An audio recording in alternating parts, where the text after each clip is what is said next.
All right. Good morning, everybody. Mark Sudduth with you here. Forgot to do the audio share on today's intro, but that's okay. I'll figure it all out. And as this grows, we might even eventually be able to have a production crew that can help with all this stuff. So let me get up here to my tabs and let's get rid of that intro because it didn't work. That's all right. Well, at least the audio part didn't, whatever. But here we are. It's Talking Weather, December 2nd, Tuesday, December 2nd, 2025. And hopefully everything's working smooth now. The little like intricacies within Zoom and any production software, everything has to be spot on and whatever. And sometimes it just gets goofy. But that's fine. We'll figure it out. It's good to have you guys on. I got the YouTube chat right here, and I'll keep up with what you folks are saying. We got about 25 people tuned in. That's like a classroom.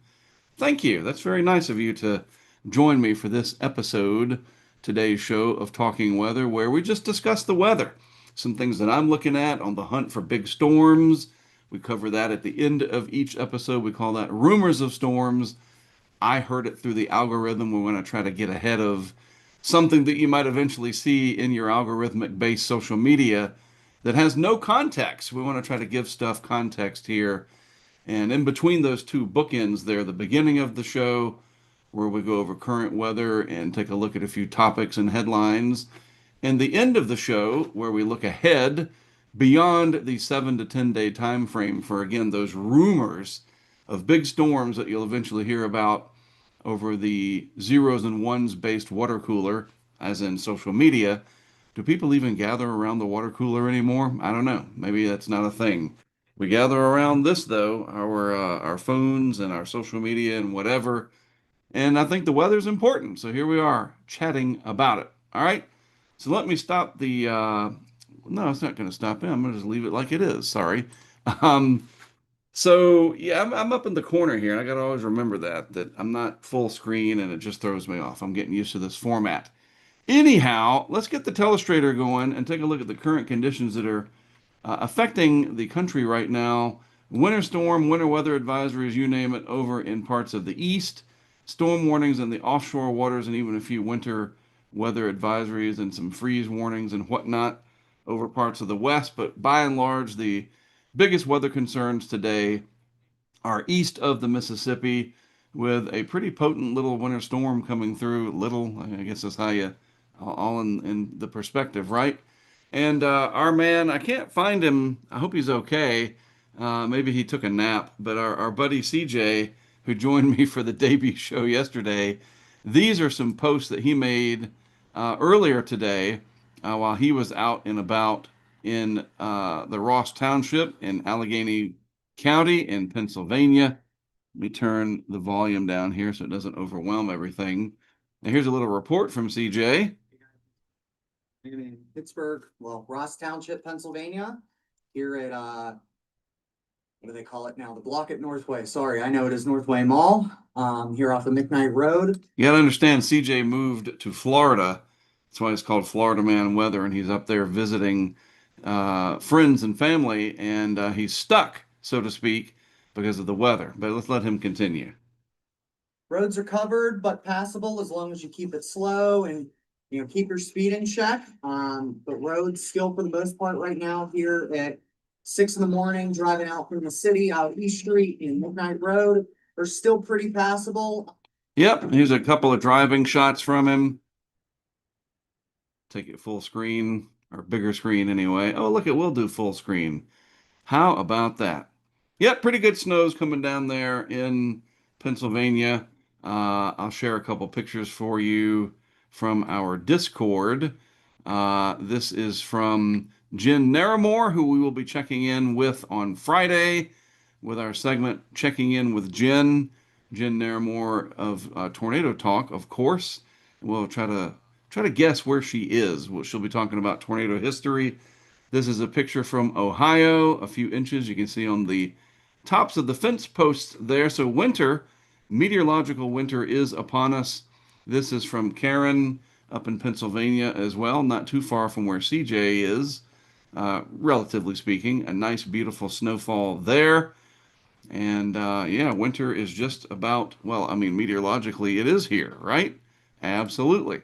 So, looking at the satellite animation this morning, you can see the storm system cutting across over the eastern parts of the country, cold air draining out down behind, and you're getting the precipitation, most of it snow in the northern parts of the country, but stormy along the North Carolina Outer Banks. I'll show you that here on the radar. By the way, this is all the MPing. It's sort of crowdsourced weather reports. Look at all those snowflakes. These are crowdsourced off of Radar Scope. But down here in my neck of the woods in the Carolinas, I'll show you here in eastern North Carolina, there's our storm system and these little individual cells out over the ocean where the water temperatures are still pretty warm. It is dreary. I got the hoodie on today. I mean, that's pretty rare. I was going to wear my golf shirt, but it's even just kind of chilly in the office. But yeah, it's just one of those nasty winter days here on the 2nd of December.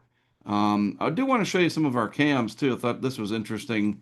This is off our interactive tracking map. This camera has flown the coop, so to speak. I mean, it's still there, but the salt water and the spray and the gook over the years have taken a toll on that camera. We got 4 of them out here in Rodanthe. This one, however, hosted by our good friends at the Rodanthe Pier. Brad, you'll appreciate this. The world famous Rodanthe Pier, as it's known. Appreciate them hosting a couple of our cameras. I'm going up there on the 13th to replace this guy who has, again, decided to give up the ghost. But yeah, the sea was kind of angry that day, as George Costanza would say. Not too bad, though.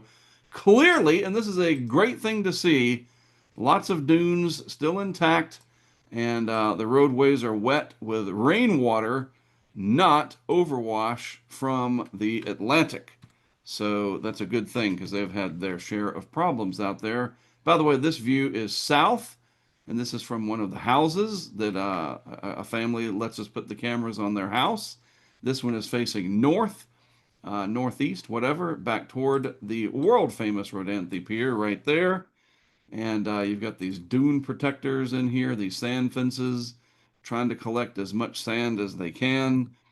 I guess Brad, not a lot of people out there. Brad lives like right next door, just about. He's our man from Rodanthe. And by the way, Brad is going to do some live drone for us in the coming months and whatever. We're going to practice all that as this show continues to grow and expand and our capabilities and whatnot. We'll get Brad, not on a day like today. I don't think the drone would survive, but you don't want to get him wet. But Brad lives out there on the Outer Banks. So let's see what's going on here on the chat. We have Weather Scott, and we do have our audio. That's good. Thank you, Weather Scott. And Javier, a man down in Miami. Still warm in Miami, I hope, Javier. And Catherine, oh, cool. An almost live photo coming to you. Excellent. How did you send it, Catherine? Is it on our Discord? I will have to check. And let's see, only know. Okay, yep. Sorry, just reading everything. A lot of snow. Yes, sir. Not so much down in Miami, right, Javier? So let's go back to screen sharing so I can show you some other stuff around the country, some of these other cams. Um, Down in Florida, we have one here hosted by our good friends over in the Palm Coast area just north. Is this one? I think this one's actually up in St. Augustine now. Or maybe it is Palm Coast. I don't remember. We have a few of them now. We're not quite EarthCam, but we do have more and more of these coming up. I do want to show you out in Colorado. They did have some snow cover. This is our cam in Black Forest. A trace of snow on the ground. And you can't see it, but Pikes Peak is way back here. Oh, there it is over here. I've shifted the view around. I forgot. These Nest cams, you can actually crop and zoom and change things up and whatever, but Pikes Peak's over here, in case you were wondering. There you go. And then our friend Matt hosts a cam at his house up in Parker, Colorado. And you got to wait for these to load. You figure there's a billion Nest cams out there. Sometimes you got to wait for them. It drives Fox crazy when they use these on the air because like you got to get it going. And yeah, I can understand. Well, look at that sunrise, by the way. That's nice. Just a little bit of snow. Denver finally got some snow recently, just a trace to maybe a half inch, whatever. Pretty late in the season for Denver to be waiting for snow. Finally, our cam over here in Pahrump, Nevada, and that's just outside of Las Vegas on the other side of the Spring Mountains. I have to ad lib and just yammer on while we wait for the camera to load. We do have some new cameras that we've been testing the last couple of years out in the field that do much, much better because they run through our server, so we don't have to worry about some back end third party. Like, I mean, the Nest cams have been reliable, but this kind of nonsense, I definitely see why it can make the control room at Fox Weather a little antsy when I text them and say, you need to look at camera 4. There's a yacht coming through the scene with the storm surge, and it just buffers like this does. So we'll abandon it and move on. All right. So flights, yeah, it's pretty busy out there as always, especially post shutdown. People back to the air, and hopefully without too many problems. But now we got the weather, and I love the radar overlay here. Uh, Snow and all sorts of problems related to that, and then of course the misery map. I want to refresh this to make sure it's the latest. So it looks like I don't know, man. Looks like Chicago is the big winner, followed by Dallas. That snuck in there. It was Detroit when I started show prep a couple of hours ago. So more and more delays and even cancellations. And you think to yourself, well, why Dallas? You know, there's not any weather happening around Dallas. But remember, the weather affects everything we do every day, and it's not just what happens at your airport, like if you're trying to fly out of Dallas. It is the reciprocal downstream effects from stuff that is happening elsewhere. You can have flights that are supposed to come into Dallas that aren't, and there could be air traffic control issues, just who knows. But it looks like Chicago, Dallas, Atlanta are the top three for the misery index that FlightAware has. Even Miami's got a bunch. But look at these Northeast Corridor airports between LaGuardia and Newark and JFK. Yeah, it's just not fun flying when you got this kind of weather, but at least out west it is not too bad. I want to refresh this table as well. This is just looking as an example at Denver, or I'm sorry, Detroit. Wake up, Mark. The Detroit area, 128 delays, and you can put in here KDFW, see what they're looking at. Come on. And the answer is slow internet. I guess a lot of people checking FlightAware, or maybe my internet connect. No, my internet's good. Don't you just love it when something doesn't work like you hope it would? So we'll just bypass that. Bottom line, as usual, if you're headed out to the airports, have patience and check those. Your app. Everything's in the app these days. And if a flight is canceled, oftentimes they go ahead and rebook you. You don't have to worry about it.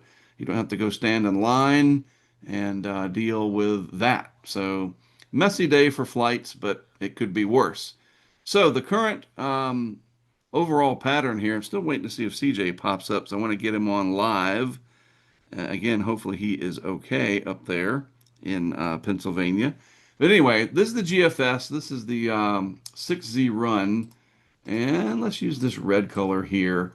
So this is sort of your current situation. The pink and blue is your frozen precip, obviously in parts of the Ohio Valley and the Appalachians north of the Carolinas anyway. Down south, it's pretty much all rain. And as we move this through, the storm system does get out of here overnight tonight and early tomorrow with a parting shot of some wind along the Cape up there, Cape Cod in vicinity.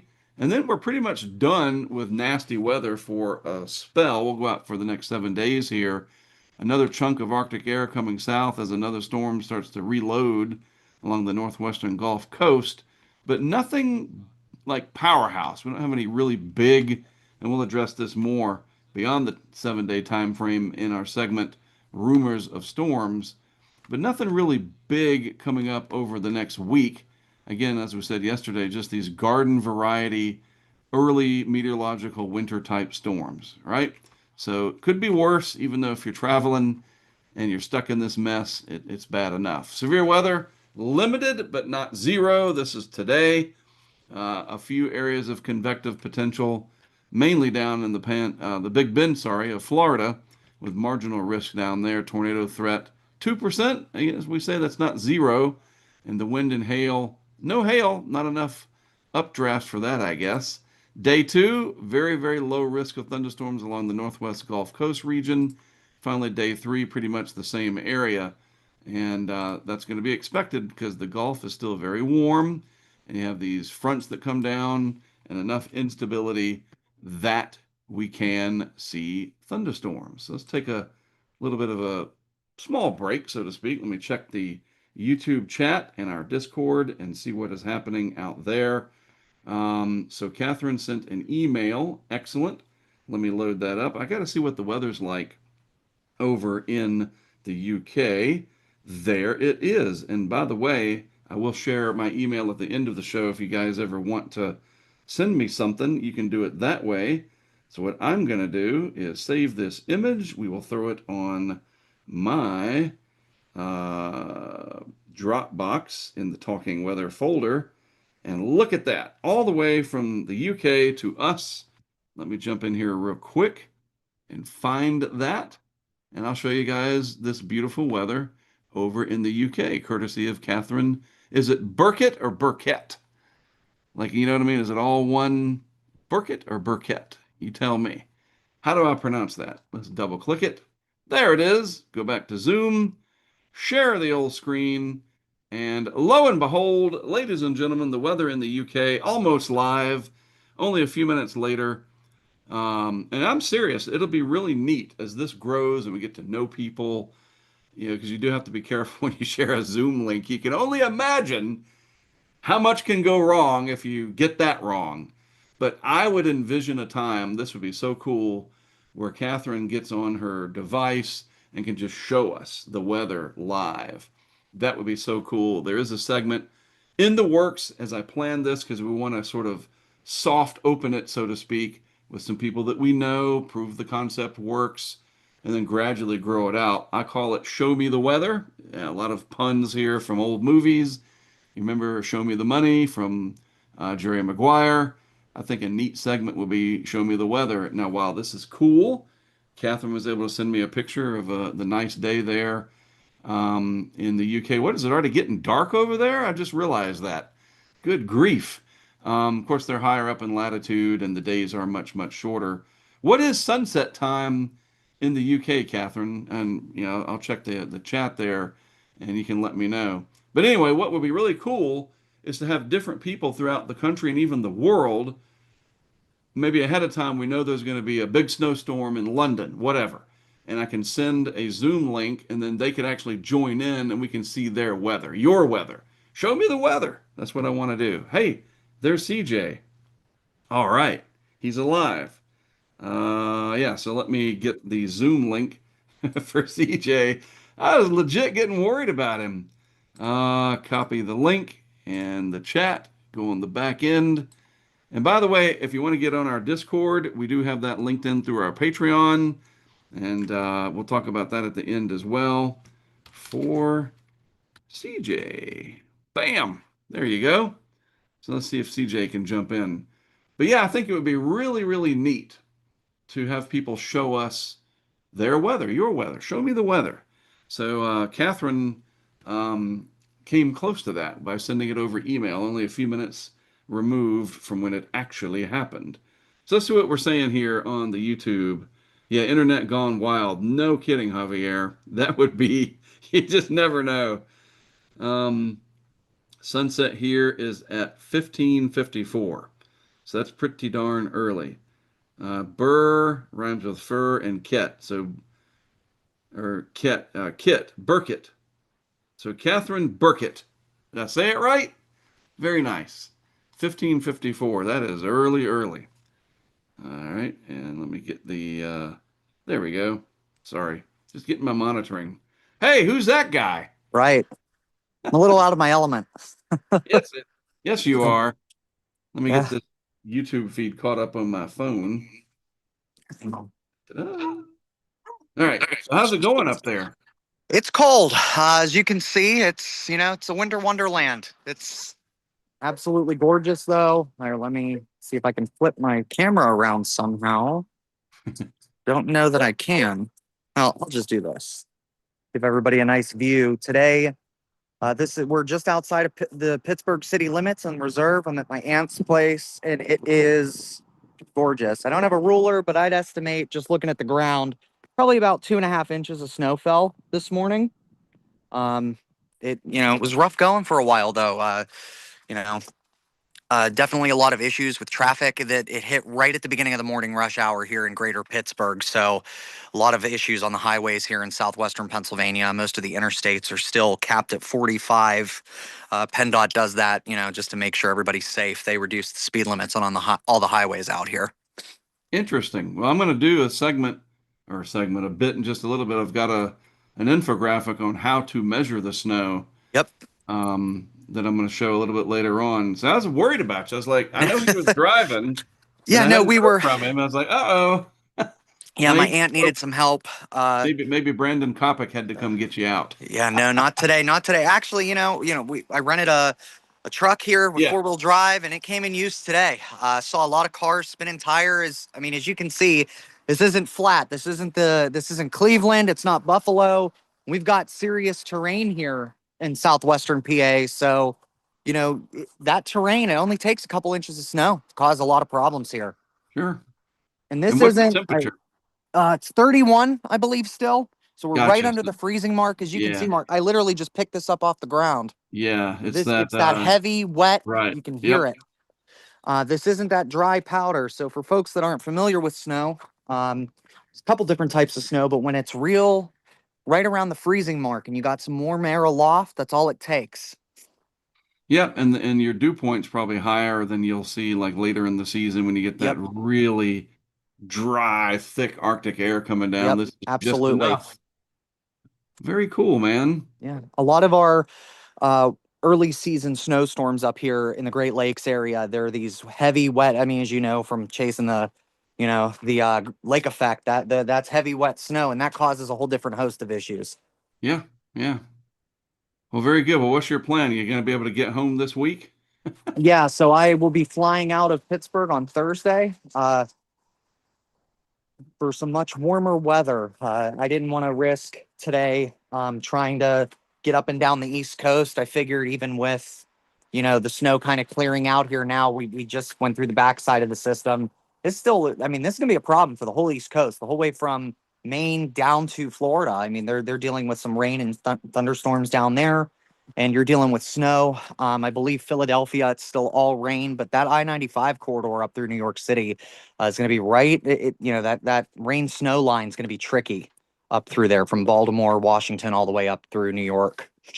Did you see any accidents or? Oh yeah, we did. We did. I posted on Twitter. If you go to my Twitter feed, a video. We were coming up one of the side roads, and we had 2 or 3 people, including a garbage truck, that were stuck. They could not get traction to get up the hill. It's very common here, especially with 2-wheel drive vehicles. 2-wheel drive, right. Yeah. Yeah, I'm just scrolling through. Actually, I'm trying to find, I forgot to load it up, the national highs and lows from yesterday. Because remember, yesterday, the day before, it was 87 in Naples. And I'm trying to see what you might be going home to here. Yeah, I think the temperatures there this morning were in the 70s. Dew points were actually really high. They were up in the upper 60s. They got a nice south wind out ahead of the system. Yeah, we've got some pretty good instability down in my neck of the woods, Right. northeast of me, along the Outer Banks. There was a little bit of a risk. They even talked about a brief tornado was possible. Yep. So, Same thing for portions of the I-4 corridor, especially on the East Coast, I believe later today, as they get that daytime heating. Yeah, I can't find, I got to bookmark it. The National Weather Service or whatever it is, the highs and lows. Remember that? I gotta remember this stuff. Darn it. Where is it? So you should keep talking and buy me some time. Yeah, no, hold on one second. Let me double check. I want to see if we got anybody commenting. Sorry about the dog in the background. I forgot my headphones this morning. Catherine Burkett from over in the UK sent a picture. I shared it just Yeah, before it you was. came on. It's Yep. already getting dark over there. Yeah, I know. That's insane. I know our sunrise sunset times here in PA are roughly around 4:30 in the afternoon. So we're getting to that time of year. I mean, it's really dark early now, especially on the roads. This morning, it didn't get light outside until well after 7 o'clock.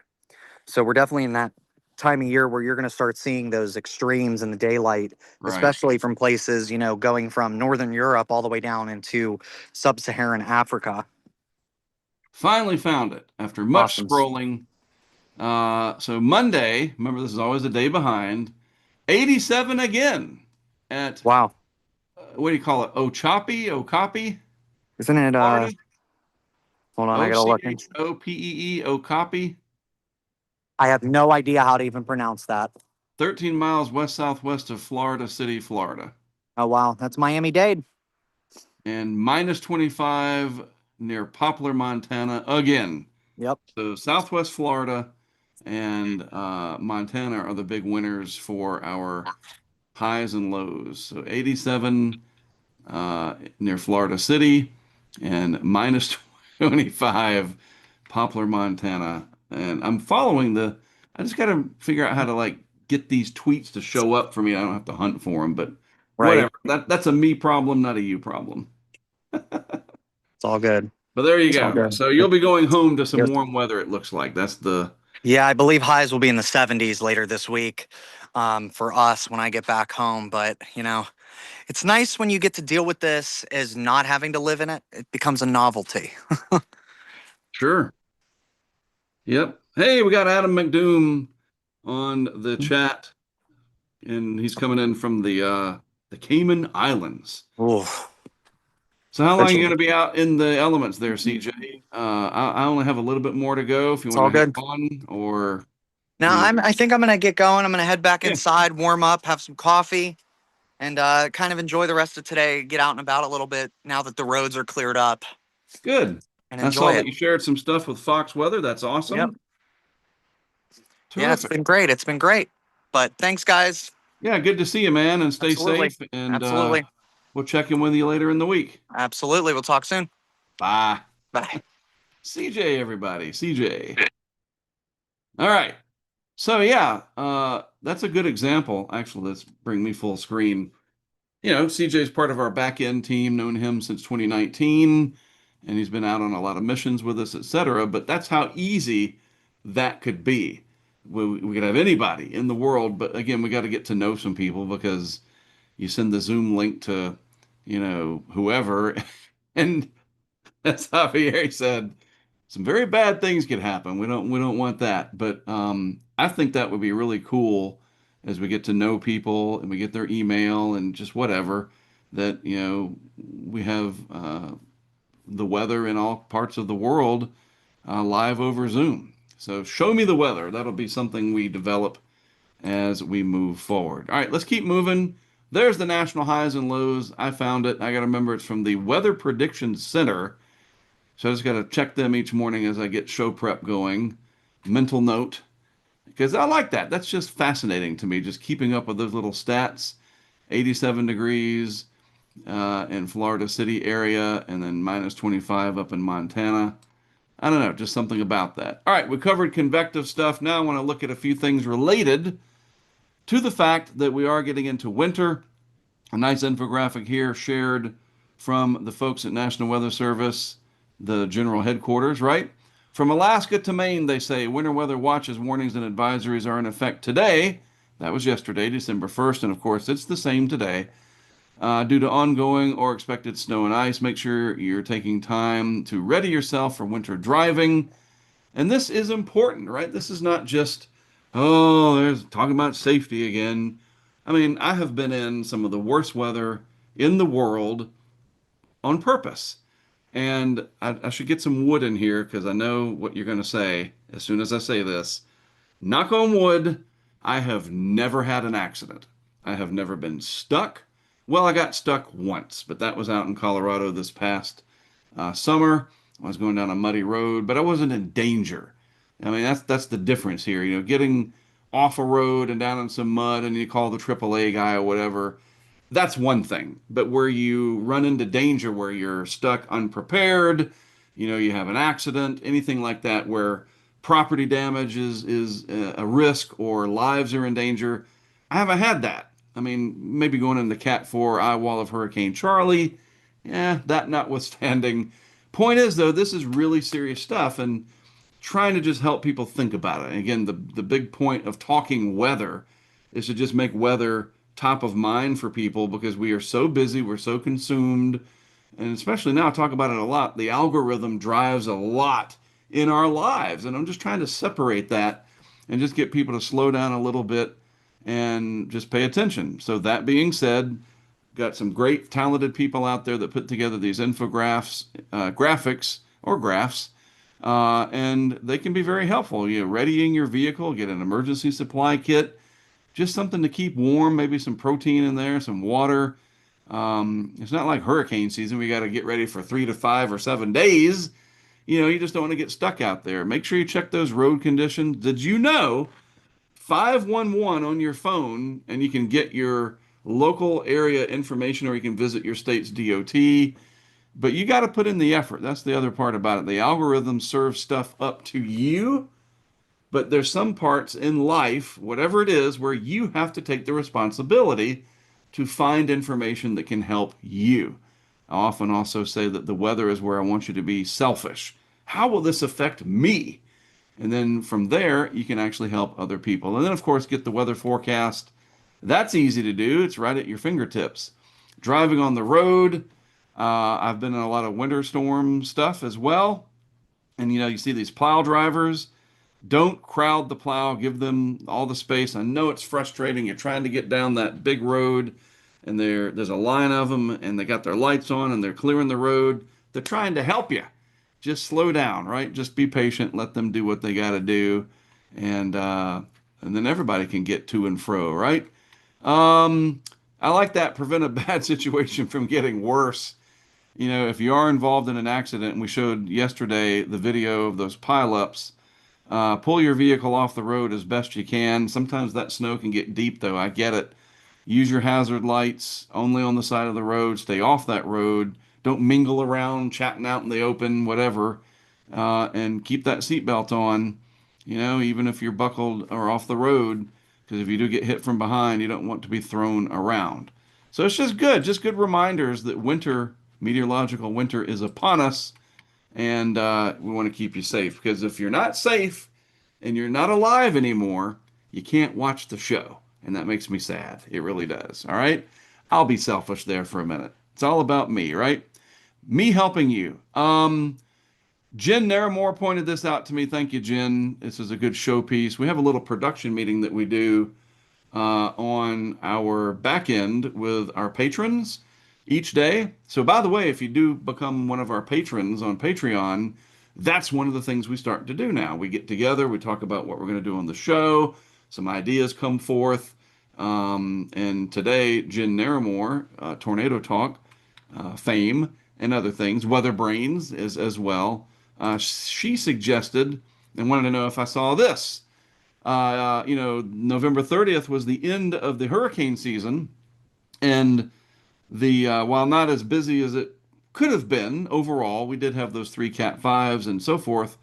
But yet another terrific infographic here from the Hurricane Hunters, wrapping everything up. Some pretty staggering statistics if you think about it. 927.9, almost made it to 928 flying hours. And those are for Atlantic and Pacific storms, 77 missions, 1,007 dropsons. So if you find one washing up on the shore, you know where it came from. In fact, that will be a good question when we start having guests and whatever. I got to remember, make a note of that. What happens to these things? Generally, they do dissolve and whatever, but that's 1,000 dropsons that are in the oceans. Where are they? Maybe somebody found one. That would be interesting to know.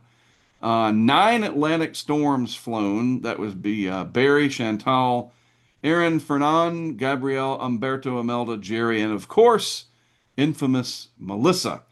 3 Pacific storms, Eric, Kiko, and Lorena. No U.S. landfalling hurricanes. Can I get a yahoo?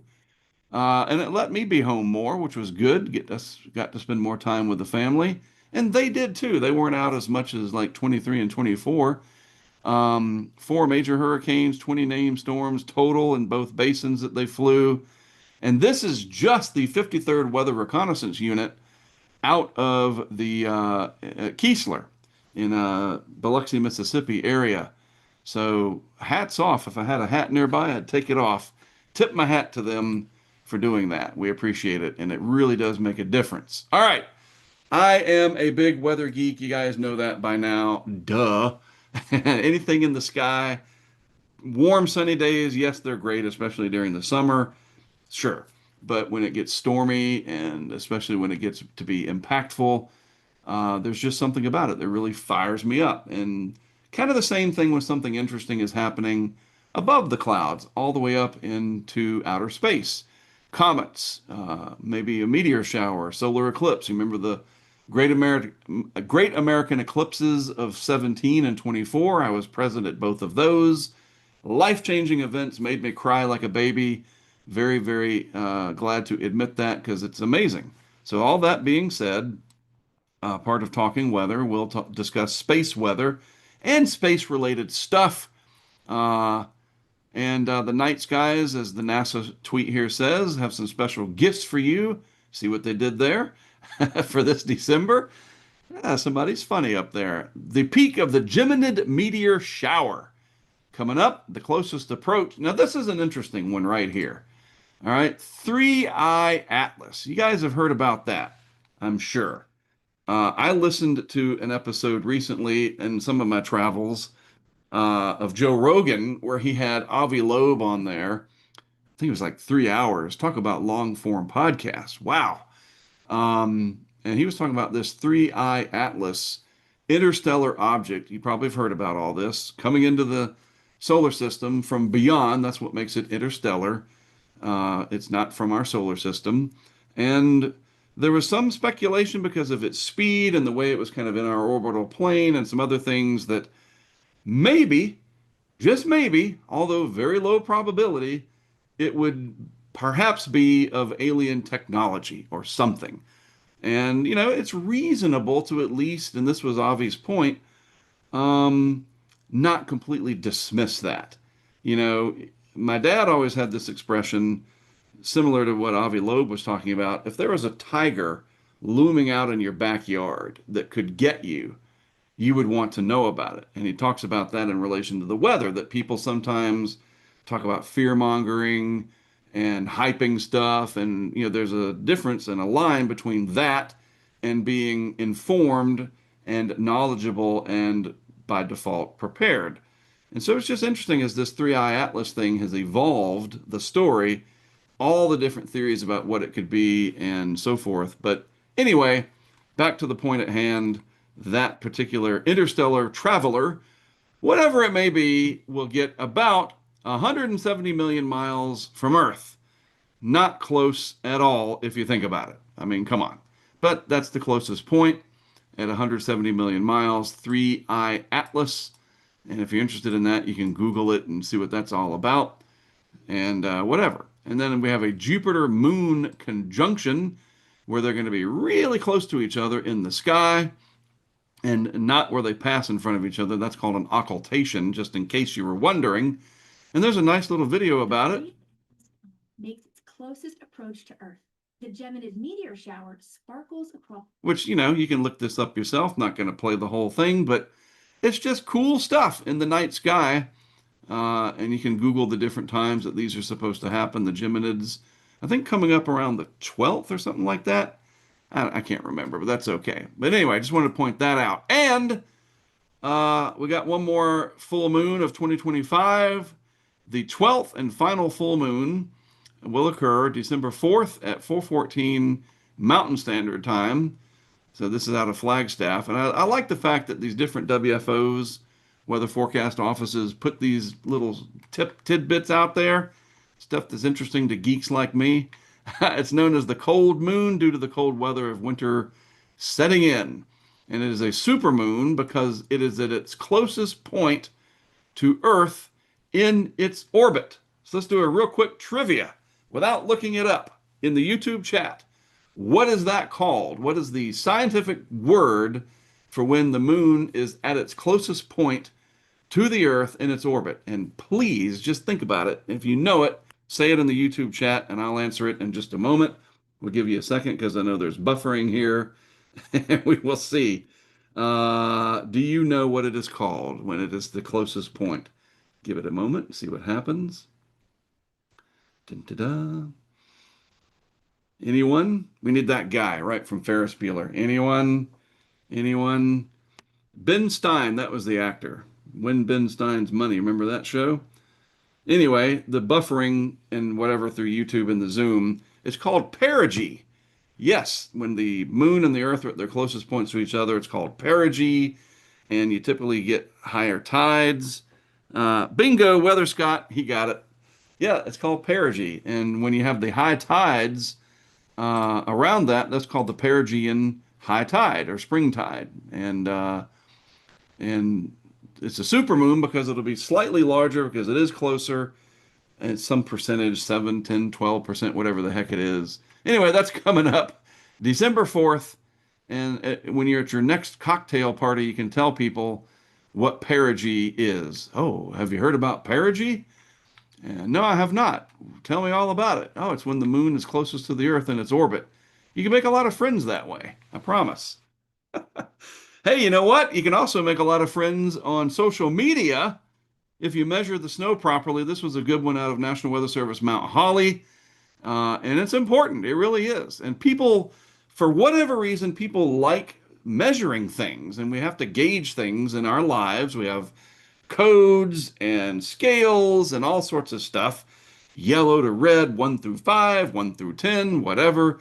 These 5 things will shock you, but number 4 is the most, whatever, right?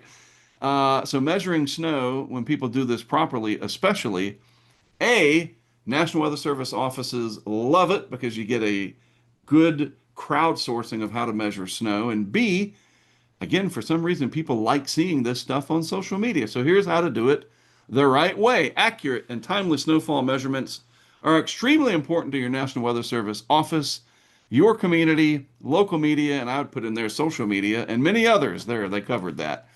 Here are the 6 steps you need to know for measuring snow. And number 6 is the most shocking as they clickbait, right? Number 1, get your supplies. Ruler or yardstick, 24 by 24 whiteboard, and a flag. You know what? I should create a snow measuring pack and throw it on Amazon, and I could be a millionaire by the end of the winter. That'd be great. Maybe they already have it. I don't know.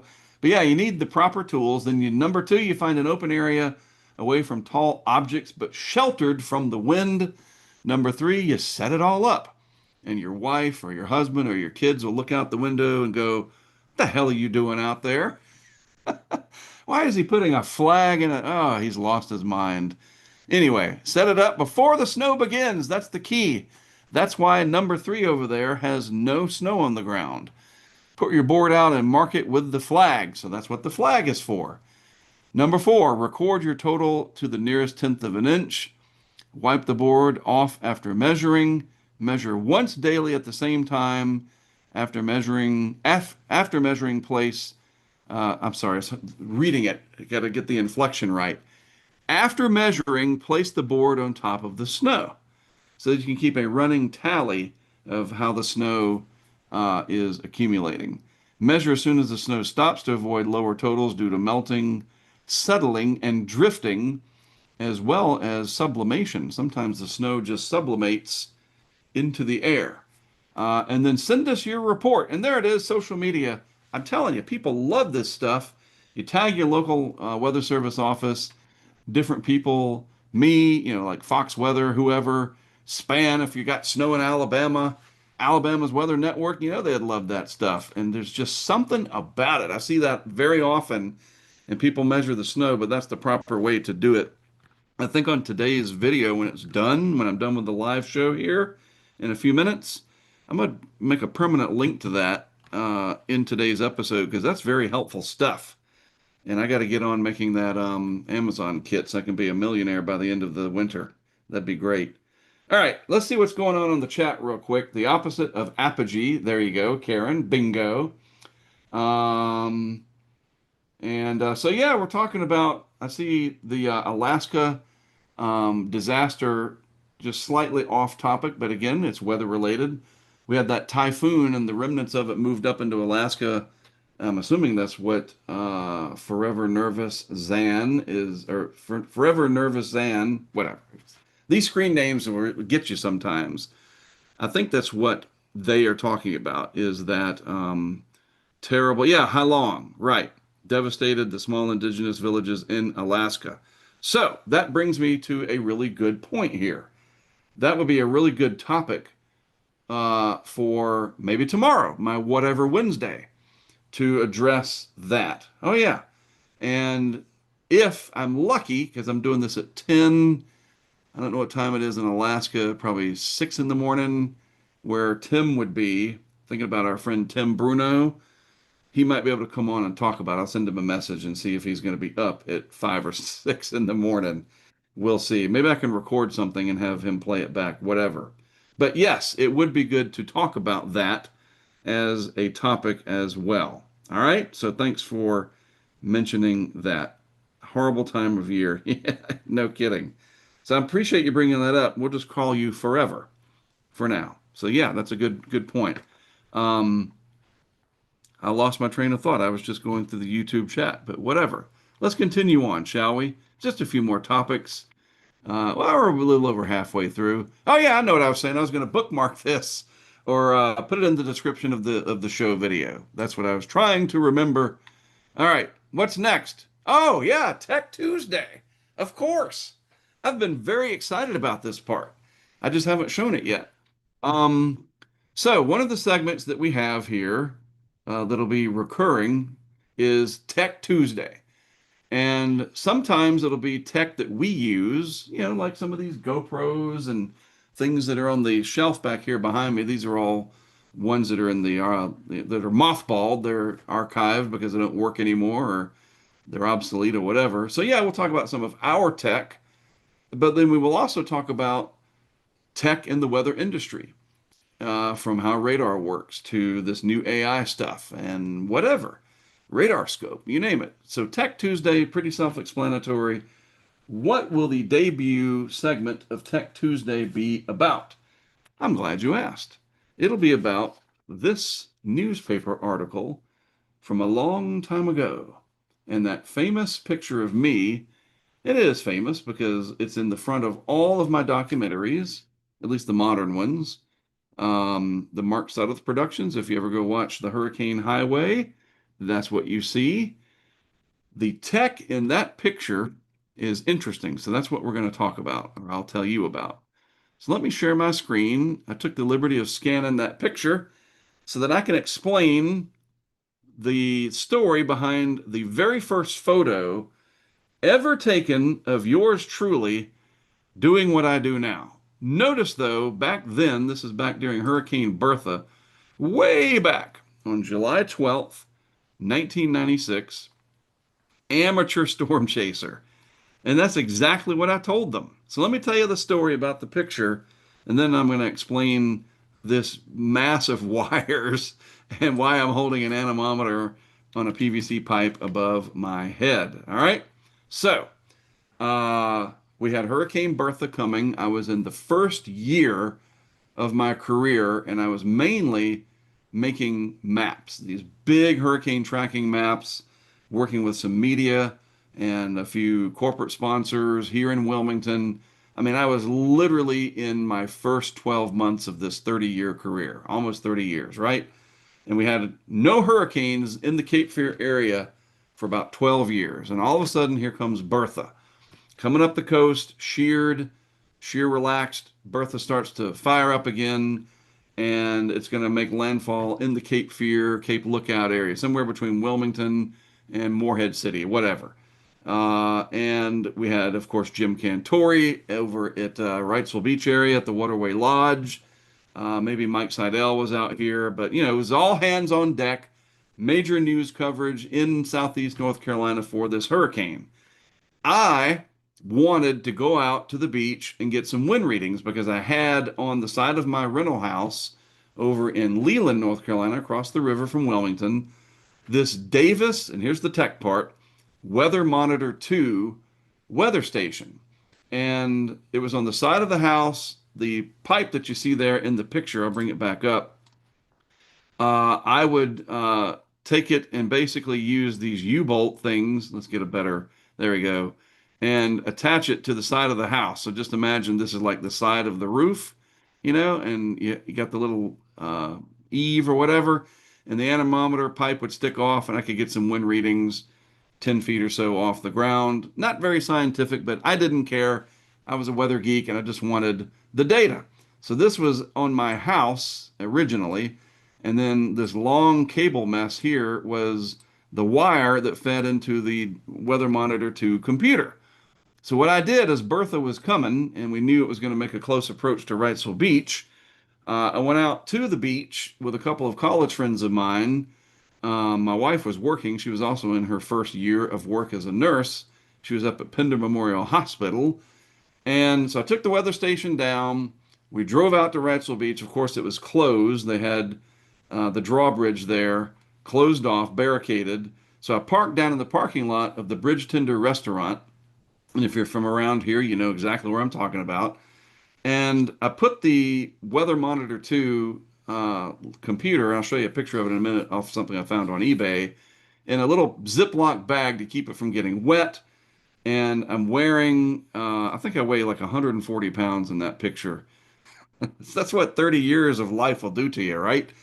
Hey, it could be worse. I got all my hair still, so there's that.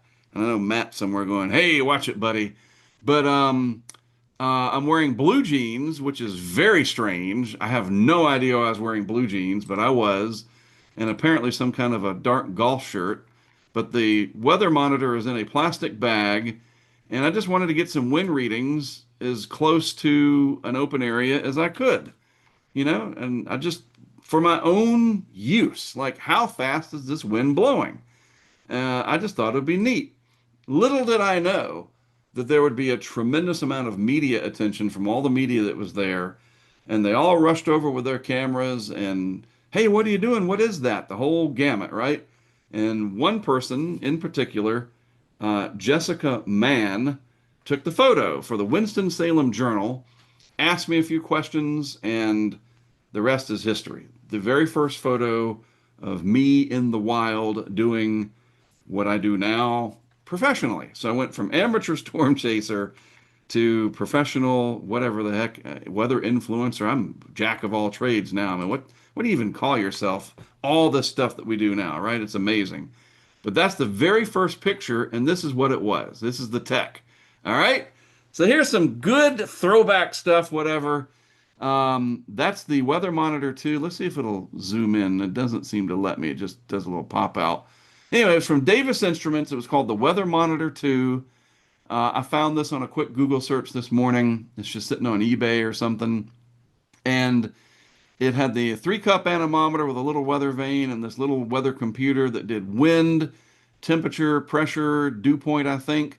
And I just wanted to hold that thing above my head and get some wind readings. I think I measured about 70 miles per hour in a gust, maybe, as one of those bands came in. And so that was the very first tech ever deployed. I'll get back to the picture, sorry, of me in a hurricane. And that was Hurricane Bertha. And look at what we have done since. So there you go. I don't know where that is. It's probably gone, long gone. Who knows? But we used Davis stuff for quite a while. And then we graduated to R.M. Young products. And nothing against Davis Instruments, but R.M. Young is the gold standard of high-end professional weather monitoring equipment. Davis makes really, really good stuff. We used it for a number of years. And that was the very first time. So that's today's Tech Tuesday. Let's see what you guys are talking about in the comments. So Karen was in North Carolina back then. How about that? Did the wind knock you over that day? Nope. Even at 140 pounds, might have even been 135. I was I was a thin lad back then, weren't we all? Nope, the wind didn't. It might have buffeted me, and but no problems. But I was really, I think, taken aback by how fascinated the media was. Like, this isn't hard. Like, really, nobody's taking measurements. Like, and what really spurred me was that I kept seeing people on TV talking about how windy it was when they would report from hurricanes. And the only person that I ever saw that ever did anything about it, not to say that other people didn't, but the only person I ever saw was actually that hurricane, and that was Jeff Flock, who was at CNN at the time. And he was down at Carolina Beach, and he had a little handheld anemometer, and he and his cameraman, this guy named Stike, they were out on Carolina Beach, and Jeff had this. It was like a looked like a dial, and he would hold it up, and Stike, the camera guy from CNN, I worked with them for a few years. That's how I know him so well. They zoomed in on it, and Jeff was trying to get those wind readings right down near the beach, and I just thought, that's a good idea. Show people the data. Don't just say, "Oh, it's probably 40 or 50 miles per hour out here." Freaking show them. And then a few years later, I bought my Isuzu. And, well, we got documentaries that cover all that. So check them out sometime. It's all there. All right, so there's our Tech Tuesday for today. What's next? Oh, yeah. All right, so I went through current weather and the next 7 days, and it is now time for rumors of storms. I heard it through the algorithm. And again, the point of this is to get in front of the hype before it happens, for the point of context, and just like before you see it in the algorithm, not that we're going to beat it every time, that's not really the point, but you get these big blockbuster storms that'll start showing up on Facebook or Twitter or some TikTok that is the worst ever. And some of these other organizations, they'll have these outrageous headlines, and it drives the clickbait. It's algorithmically based. So I figured, instead of ignoring it, let's get in front of it and see if we can spot something first and talk about it. And then if it keeps showing up in the modeling, and that's what I'm talking about here, looking out in model land, generally beyond 10 days, start getting some experts on that can unpack it and say, is this possible? And we'll do it for big winter storms. Those are easy to spot. Severe weather outbreaks, especially when you're looking at a moderate or high risk, a big tornado outbreak. And of course, during hurricane season, which is where I am much more versed in handling. I said it yesterday, like, that 14-day GFS run that shows a Cat 4 hurricane parked off Charleston or wherever. Let's get ahead of it, before you see it. And that way you can be informed. You'll be somewhere and someone will go, "Hey, do you see that? Category 4 hurricane on August 18th, right off Charleston. Good Lord. Oh, I already saw about that." And you can explain it. Well, the MJO could be favorable. See what we're doing here? We're going to get ahead of it. And you can explain it that, yeah, it's possible, or it's hogwash or whatever. And occasionally we'll bring people on to, like I said, experts, but sometimes the very people that are posting these things, not to burn them down or to besmirch them, but just understand the whole process and talk about it more. That's why it's called Talking Weather, right? So there you go. So that's the segment, Rumors of Storms. I heard it through the algorithm, and let's see what we got. First, we're going to look at the GFS, and I thought about this. We're going to look at the GFS, Global Forecast System, operational first, and because it goes out to 384 hours. Then we will look at the Euro, which goes out 360 or something like that, whatever it is. And we'll just do the very simple surface map here and see what we got. See if there's anything that triggers the algorithm down the road. And let's see, this is the 6Z run from early this morning. And let's just see here. So here we are at a week. We already covered that. And so looking out 1 week, there's just not much really in the lower 48 at all. It's a pretty quiet weather pattern coming up in about a week. Well, what about beyond a week? Well, let's slide this through and let's see what the old numerical weather prediction throws our way. Maybe at about day 10, we'll call it, some pretty hefty lake snows, maybe. Great Lakes are still warm, but nothing blockbuster, nothing big, nothing that's going to start showing up where somebody posted and says, biggest storm in 100 years, whatever. None of that. So nothing yet. And we keep going. Now, look, this is pretty interesting here by hour 282, 288. We call this an Arctic front right through here. Clearly, a gigantic chunk of Arctic air with a little clipper system coming out of Canada, ushering in some very, very cold air. And oftentimes, these can help to set the stage for a very large East Coast storm. But you have to have the elements come together. So let's see if the GFS is trying to make those elements come together. Now, this might start to trick the algorithm in the coming days. We'll see, because that's a heck of an ice storm right there in parts of the south. I mean, we're starting to get into the south there, right? Through the Ozarks and vicinity, snow on the northern side. But it looks kind of flat overall. You don't have some big cyclone over land, what we call a mid-latitude cyclone. You start to get low pressure developing over Maryland at 324 hours, and that's about it. So really, that's about the only candidate for a rumor of a big storm, because that would be pretty disruptive at hour 300. Ice all through Oklahoma, some snow up in Kansas, ice in parts of Missouri, maybe western Kentucky, and that would get a lot of people talking. But it's 300 hours out. Let's see if it's still there tomorrow, right? So we'll pick that up again tomorrow, right? So let's go back to the beginning. Let's check the euro. Let's check the euro. And sorry, I lost myself here. ECMWF from the 0Z run goes out to, 360. I thought I had that right. So let's see if the euro has anything similar. All right, so there we are. This is every 3 hours. You get more frames, so to speak. So there's 1 week out, and let's just advance this out to hour 300, which is where the GFS was showing. Now, here you go. This is a great example. At hour 300, the GFS has ice storm city over parts of the southern plains. The euro, no such thing. Actually, the Intermountain West would get a few snow showers, and that's about it. So already a pretty big difference between the GFS and the euro. Actually, this defaulted to the 12Z. My fault. I was trying to be cute and compare the two. I just have to have two different tabs. Anyway, let's go back to the euro at the 0Z. Come on, there we go. At hour 300, no ice storm in the nation's midsection on the euro. That's a pretty big event there at 354 hours. Some deep Arctic air coming in, maybe some severe weather through here.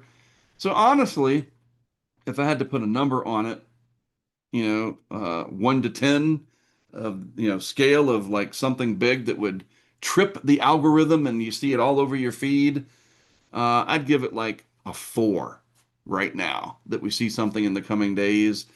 No agreement between the euro and the GFS. And gosh, we're talking 300 hours out. But that's the point. Getting out ahead of this stuff, seeing if there's something that shows up. And it might be something that interests you. Oh, that snowstorm could affect me. Let's definitely see if that's still there.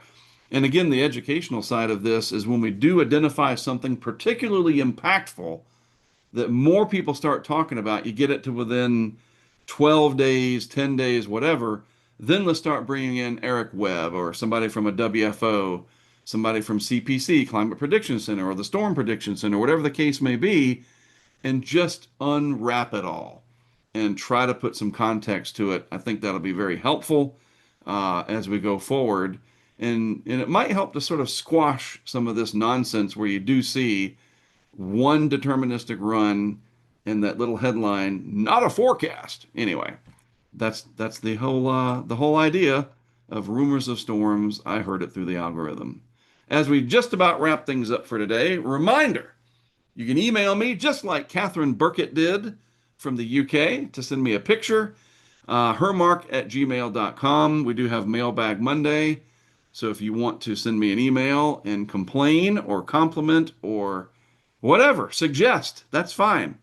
My saying is just don't insult my mother. That's just anything else, I can handle it. I've done this long enough. Throw whatever you got. But hopefully it's mostly positive, right? Tag me on Twitter especially. at Hurricane Track. That's what we've been for a long time, branching out into all kinds of other weather, of course. And then we have our Discord, and Discord is connected to our Patreon. And if you want to get on our Patreon, we would love to have you.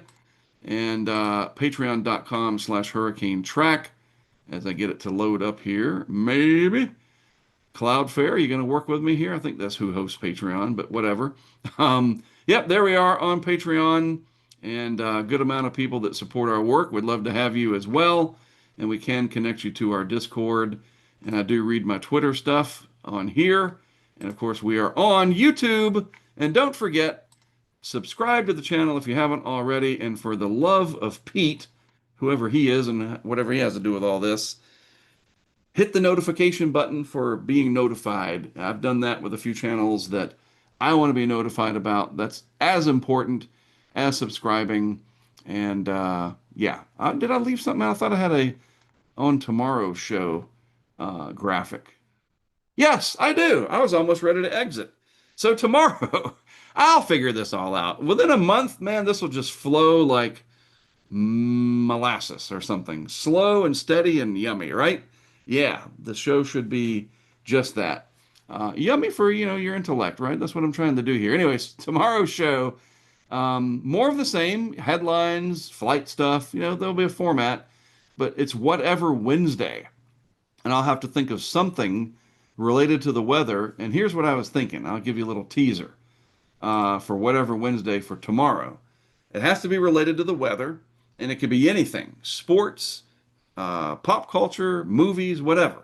So I was thinking for Whatever Wednesday tomorrow, I'm going to talk about the movie Planes, Trains, and Automobiles and how the weather was a big part of that movie. Remember, with Del Griffith and Neil Page, played by the late, great John Candy, and the still with us very much Steve Martin, a classic, and takes place around Thanksgiving. They're trying to get home. You know the story, and if you haven't, watch it. It's available on some streaming service right now, I am sure. But the weather was a huge part of it. That whole line about what does a snowstorm in Chicago have to do with Wichita? Well, we will explain all of that on Whatever Wednesday tomorrow. All right? Now, let me get back to the screen share and my exit strategy. Hey, look, I appreciate you tuning in. We got 2 of these in the can. Thanks for participating. Thanks for liking and sharing and all that good stuff. Make the algorithm, we talk about it a lot, work for us if you don't mind, and tell people about the show. Suggest what you might want to see, and we'll go from there. And this will just keep getting better and better, and we'll have guests coming in, and it's going to be a lot of fun, and I appreciate you guys being a part of it. All right, I'm going to drop me out on the video side anyway, and have audio up for a moment, and I'll say goodbye. I am Mark Sudduth from all of us at Hurricane Track and our wonderful community. Thanks for watching. I'll see you again tomorrow on Talking Weather.